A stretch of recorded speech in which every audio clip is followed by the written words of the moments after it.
ବାହାଘର ପରେ କାହିଁକି ମୋଟା ହୋଇଯାଆନ୍ତି ମହିଳା? ଜାଣନ୍ତୁ ଏହାର କାରଣ।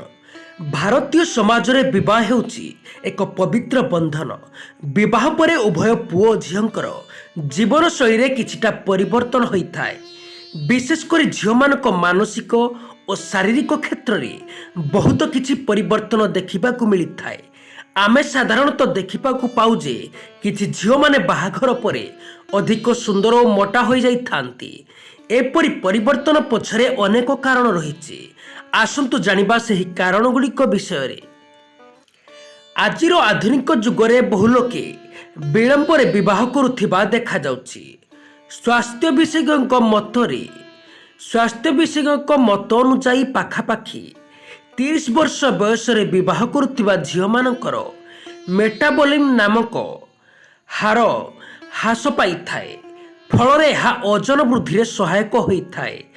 ବାହାଘର ପରେ ଝିଅମାନେ ନୂଆ ଜୀବନସାଥୀ ସହିତ ଖୁସିରେ ଜୀବନ ଅତିବାହିତ କରୁଥିବାରେ ବ୍ୟସ୍ତ ରହି ନିଜର ସ୍ୱାସ୍ଥ୍ୟ ପ୍ରତି ଧ୍ୟାନ ଦେଇପାରନ୍ତି ନାହିଁ।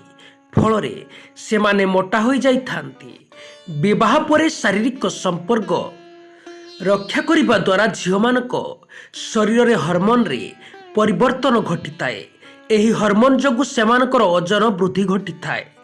ବିବାହ ପୂର୍ବରୁ ଝିଅମାନେ ନିଜର ଶାରୀରିକ ଫିଟନେସ୍ ପାଇଁ ବିଶେଷ ଧ୍ୟାନ ଦେଇଥାନ୍ତି।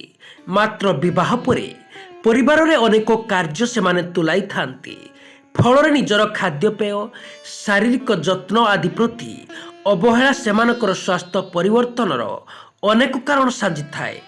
ବଡ଼ ପରିବାରରେ ସମସ୍ତ ସଦସ୍ୟଙ୍କ ପାଇଁ ରୋଷେଇ କରିବା ଗୃହିଣୀଙ୍କ ଉପରେ ନ୍ୟସ୍ତ ହୋଇଥାଏ।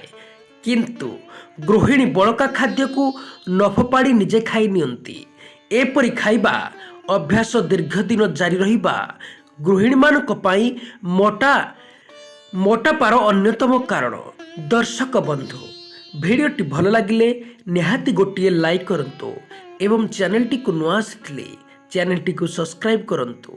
ଧନ୍ୟବାଦ।